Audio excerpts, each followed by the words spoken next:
Hey everyone, welcome back to week 3 of our Reversing Alzheimer's book club where we're discussing this book by Dr. Heather Sandison.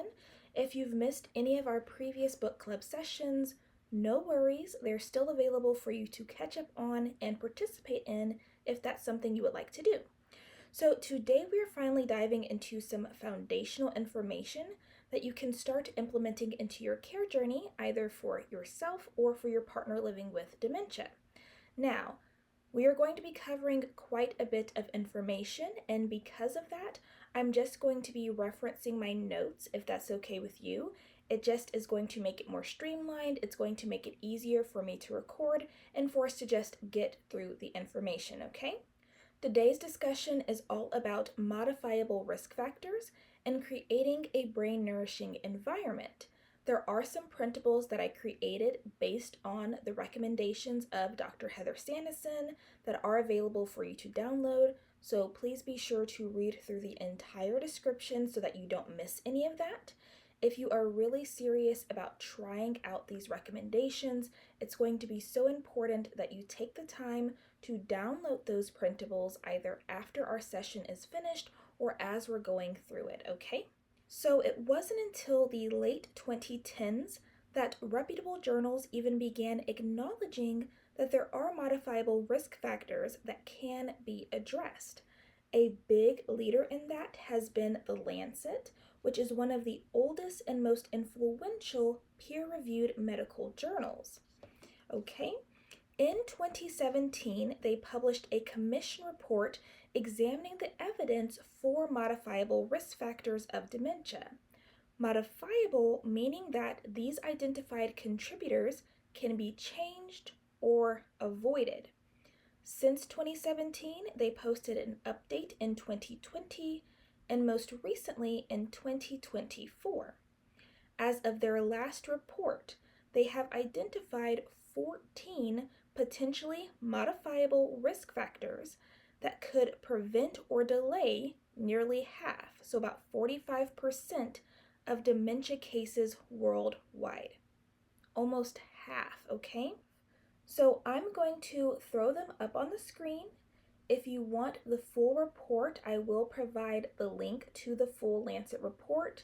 It is quite long though, it's about 50 pages, okay? Now, just as a heads up, much of what we're going to be covering and talking about is going to sound like common sense. But the issue is, even though people know this information, they don't often take positive action on it, okay? So we have less education. The more education you have, the less likely you are to develop dementia, and that is because of something called cognitive reserves. As you age, the more you can keep your brain actively engaged and continue learning, the better you will fare. Hearing loss. As severity of hearing loss increases, so does your dementia risk. So every 10 decibel decrease in hearing ability increases dementia risk, and the longer a person is with hearing loss, the higher their dementia risk, with maximum risk in people who were diagnosed with hearing loss more than 25 years ago. So if you or your partner has hearing loss, you want to make sure that you are wearing any properly fitted hearing aids, okay? If you've been experiencing hearing loss, or you notice that things sound a little bit different or weird or off to you, or you find yourself saying huh a lot when other people are talking to you, or you find yourself having to turn the TV up really loud and put the captions on, then you may want to go get your hearing checked. And if your hearing is perfectly fine and it's healthy and intact, then you want to make sure that you are taking preventative measures to keep it that way and protect your ears from loud noises, okay? Next we have high LDL cholesterol. LDL stands for low density lipoprotein. According to the Cleveland Clinic, you want your LDL level to be below 100 mg per dl. Studies have found that for every 39 mg dl increase, okay, it was associated in an 8% increase an incidence of all-cause dementia. However, people who took lipid-lowering drugs did not have an increased risk of dementia, and increased HDL, which is high-density lipoprotein, protected against the development of dementia, okay? So you want to limit or avoid fatty red meats, processed meats like deli meats, hot dogs, and pepperoni, butter and lard, full-fat dairy products, fried foods, packaged snacks and baked goods, sugary drinks and desserts, and of course, smoking, okay? Next is depression. Depression in mid-late life can increase dementia, and dementia can also be a cause of depression. People who are treated for dementia, whether by pharmacotherapy, psychotherapy, or some combination therapy, are less likely to develop dementia than those who remain untreated. So caring for your mental health is going to be super, super important. You want to try to find things that bring you true joy and do more of those things. And the same goes for your partner living with dementia. You want to help them figure out what brings them true joy and help them be able to continue to do those things, okay? Next is traumatic brain injury. Even mild brain injuries are associated with an increased risk of dementia, with the risk increasing with severity. So if you ride bikes or motorcycles, scooters, anything like that, you want to make sure you're protecting your head with a helmet. If you are in the car, you want to make sure you're wearing a seatbelt, even if you're in the back seat, okay? Then we have physical inactivity. The less you move, the less circulation your body is getting, which also means the less nutrients and oxygen your body is getting, and the less your body is able to flush out any waste products and toxins, okay? Type 2 diabetes. I actually did a podcast episode on this, but there has been found to be a link between type 2 diabetes and dementia. And that's why Alzheimer's specifically has more recently been referred to as type 3 diabetes. The good thing, though, is that diabetes can be reversed, especially if action is taken soon after diagnosis. However, even after years of living with diabetes, there is the opportunity to reverse it, okay? Next, we have smoking. We all know that smoking is bad, even if the smoke is secondhand. So avoiding those who smoke. If you live in a household of smokers, seeing if they would be open to smoking outside of the home, preferably away from the house, okay? If you are a smoker yourself, stopping smoking may be an important step. And of course, if you want to do this, I really recommend looking for a trained, trusted professional that can help you with smoking cessation, because it can be really hard, especially depending on your reason for smoking or how you started or what triggers you to smoke, okay? So please get support if you want to stop smoking, okay? Hypertension, which is high blood pressure. Midlife hypertension increases the risk for all-cause dementia, Alzheimer's disease, and vascular dementia. But they've also found, and I thought that this was particularly interesting, that near the time of dementia, people's blood pressure tends to decrease, but not always. So that's just something to keep in mind. So if a person has historically had high blood pressure, nothing has changed, but all of a sudden their blood pressure is running lower, that may actually be a sign of dementia, okay? Weight. Midlife obesity is associated with all-cause dementia, and even modest weight loss, like 4.4 pounds even, has been associated with improvements in cognition and can decrease your risk for developing dementia.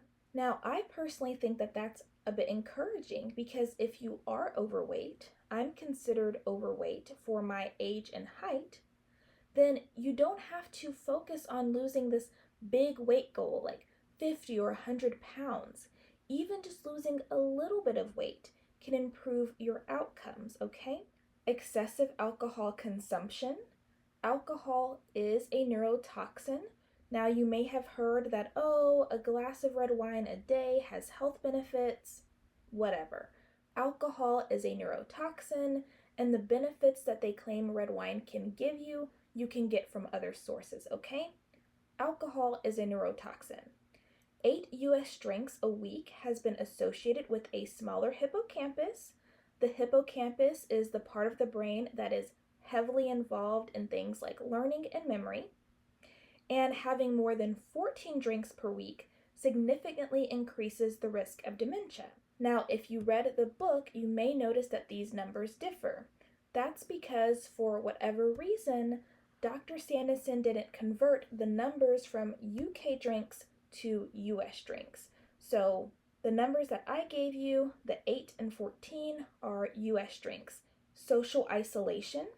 Less frequent social contact is associated with higher risk of dementia. The more social contact you have, the lower your dementia risk and better your cognitive function is later in life. And this one is particularly important to keep in mind for both people living with dementia and for caregivers, because as people begin to experience dementia-like symptoms, they tend to withdraw from others. Once a person is diagnosed with dementia, people, friends, and family begin withdrawing from the person with dementia. And caregivers, as they dive deeper into their role, their friends and even other family members will begin to withdraw from them. People come around less, people check on you less, people stop inviting you places, okay? So social isolation is a big concern. So you want to try to find ways to get connected with other people, even if you have to just start with getting connected with your person living with dementia more first, okay?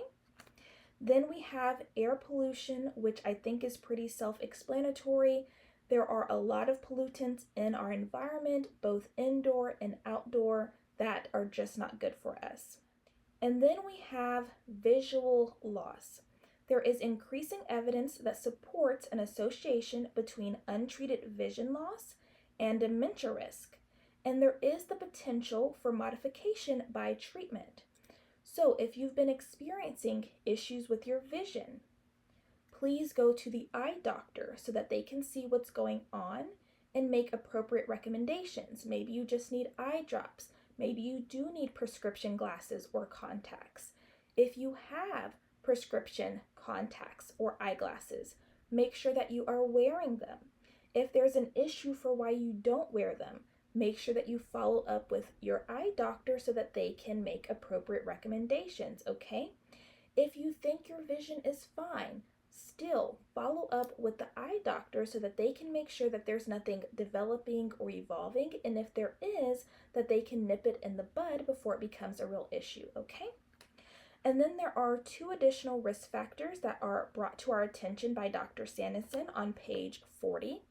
One is sleep disturbances. Regular sleep disturbance such as insomnia, restless sleep, or sleep apnea is linked to chronic inflammation, lack of oxygen, and increased amyloid plaques and tau proteins, all of which are associated with an increased risk in dementia, and clinically diagnosed Alzheimer's. Research has also found that there's an increased risk in getting less than 5 hours of sleep and more than 10 hours of sleep per night. So not getting enough rest is just as bad as getting too much rest, okay? And then also the use of hypnotic sleep aids such as benzodiazepines like Ambien or Xanax has been associated with greater dementia risk. And then the second additional risk factor that our attention is brought to is being a caregiver. Believe it or not, caregivers have a risk of developing dementia that is 250 to 600% greater than the general population, okay? Soak that in for a bit. That is a huge increase in risk of getting dementia. And for that reason, Dr. Sandison emphasizes that all caregivers should be practicing prevention strategies, okay? So these are all the risk factors that we want to be particularly mindful of, and to the best of our ability, try to correct or manage, okay? Now, with that being said, it is highly recommended that you partner with your doctor to help identify any root underlying causes of cognitive changes, either that you've been experiencing yourself or for your partner living with dementia, okay? They can interpret lab results. They can create and monitor a care plan. They can prescribe medications and treatments and refer you to a specialist if needed, okay? So I'm going to share with you 2 lists that you can download. If you have the book, you can find them on pages 244 and 245, but I wanted to provide you with a printout so that you can provide it to the doctor if you want to, okay? So the first is labs that Dr. Sandison recommends that you can ask your primary care doctor to order. These are often covered by insurance, which is good. The second is additional panels that you can request if you're working with a functional medicine doctor, a naturopath, or a Bredesen trained provider. These may require out-of-pocket payments, though some are covered by Medicare or other private insurances, okay? So please be sure to review the list, ask the doctor if any of these labs have already been done or if they can go ahead and order them for you or your partner, okay? Now, for the sake of time, I am not going to go through them, and that's why it's so important that you read through the list on your own, and if you feel so inclined, provide it to the doctor so that they can take the next steps, okay? Now, let's transition to discussing a brain-nourishing environment. So, stress and toxicity are the top 2 aspects of a home environment that influence brain health. And the more severe a person's cognitive decline, the more important having a predictable, safe, and familiar environment is, okay? Now, the environment is a key piece to brain health because, as Dr. Sandison put it on page 187, no matter how well you eat, how often you exercise, or how deeply you meditate, if you are exposed to some toxic actors every day of your life, your chances of being able to reverse Alzheimer's drops dramatically. You simply can't get truly better if you have to defend against contaminants every day, okay? So this is not something that we can take lightly. This is not something that we can just brush over. We have to start by addressing what we can in the environment, okay? Now, does anyone know one of the biggest hidden threats in the home that often goes unnoticed? Something that people often don't realize is even an issue in their home. It is mold, okay? Particularly the mycotoxins that mold produces. Mycotoxins are neurotoxic and immunosuppressive, okay? Mold often grows behind walls, under carpets and mattresses, beneath the floorboards, and a big place that mold can grow that people don't often realize is around the rubber gasket that seals the door on front-loading washing machines. So if you can replace your washer with a top-loading washer, that's ultimately better. But if not, Dr. Sandison recommends you wipe down the inside of the door, the outside and underneath of the gasket, and leave the door propped open until everything is fully dry before closing the door, okay? So if you do have a front-loading washer machine right now, I encourage you to check that gasket and make sure that you don't have any mold growing there. And if you do, you want to make sure that you safely address that issue, okay? Now, some symptoms of mycotoxin exposure, which you can find on page 205, include fatigue, digestive changes, pain, headaches, mental confusion and cognitive decline, joint pain, chronic cough or chest congestion, and fatigue. But if you notice, these symptoms are also common in many other conditions. So the issue is that they're not often connected to the possibility that someone has been or is currently being exposed to mold, okay? In fact, some people may not even show any outward symptoms, but that doesn't mean that damage can't still be happening internally, okay? So in just a moment, I'm going to share the first steps Dr. Sandison recommends for improving the home environment, followed by some basic environmental guidelines. I will make this information available to you for download as well, just to make it easier for you to reference back to and actually take action on. There will also be a room-by-room checklist based on Dr. Sandison's recommendations, but we will not have time to go over them today, okay? Realistically, I don't want our book club sessions to run too long, because the longer they run, the less people are getting the important information that they need. I promise you, most people probably haven't even made it this far in this video, so this is my way of kind of trying to accommodate that and still make the information accessible and available to you so that you can actually take action and implement some of these things, okay?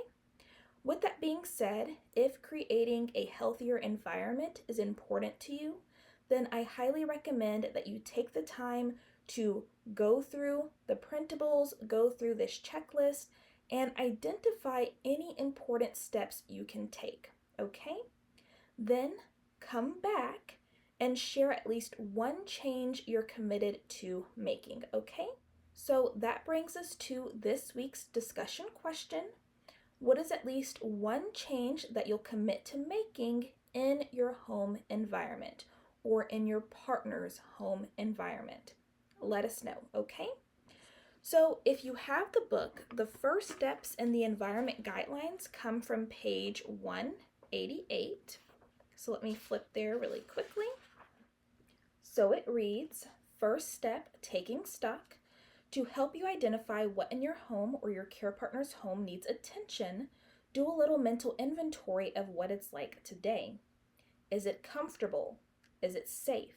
Is it enjoyable? How much natural light does it get? Is there a safe and enjoyable outdoor space? The last two I just read, natural light and safe and enjoyable outdoor space. Those are two of the biggest issues that I have with some care facilities. The people living there get very little exposure to natural light, and there is no safe place outdoors for them to go. They are literally kept indoors for years. Unless they end up getting hospitalized, then they're outside very briefly to get transferred from the facility to the ambulance, from the ambulance to the hospital, or however that happens. Or maybe they're just taken out for doctor's appointments. But that's it, and that's not good, okay? What parts of the home are most relaxing? What parts are most cluttered? Whatever your answers are, just note them without judgment. Make a list of the parts of the home that need attention. This will give you a starting point, and it will help you track your progress as you go, okay? Then we have the environment guidelines. Non-toxic, comfortable, incorporates nature, natural scents, natural light, few distractions, quiet soothing sounds, good air quality, uncluttered, okay? So again, make sure you download all the printables that go with today's book club session. And although I won't be going through the room-by-room checklist, the most important parts that I want to take some time to just emphasize real quick is that indoor air is typically significantly more contaminated than outdoor air. So you want to open the windows as often as weather permits, okay? Invest in non-toxic houseplants that can purify the air, if possible, and invest in a high-quality air purifier for at least the room that you spend the most time in. For some people, that will be their bedroom. For others, that will be the living room. Ideally, you would want to get an air purifier for both, okay? You want to avoid artificial scents and toxic personal care items, especially those that will come in contact with your clothes, your skin, or your scalp. Plastic and aluminum for anything you are going to cook with or consume is not your friend. This goes for your drinks as well, okay? And if you are serious about preventing falls and making the home environment more safe, not just for your partner living with dementia, but for yourself as well, then I highly recommend that you take the time to watch our webinar called Deck the Halls to Prevent Falls. It's available inside the treehouse with a paw pass, okay? But that is it for today's book club session. Thank you so much for taking the time out of your day to join me. I really do hope that something we talked about is helpful to you along your journey, or at least something in one of the printables is something that you can take action on, okay? Next week, we will be talking about keto basics. If you would like to get ahead on next week's reading, we will be covering content from chapter 7. Again, purchasing or reading this book is not mandatory, it's not required, it's completely optional. However, it is recommended if you want to get the full experience because, like I always say, I can't possibly cover everything. Okay? So I'll see you next week, and please don't forget to participate in this week's discussion question.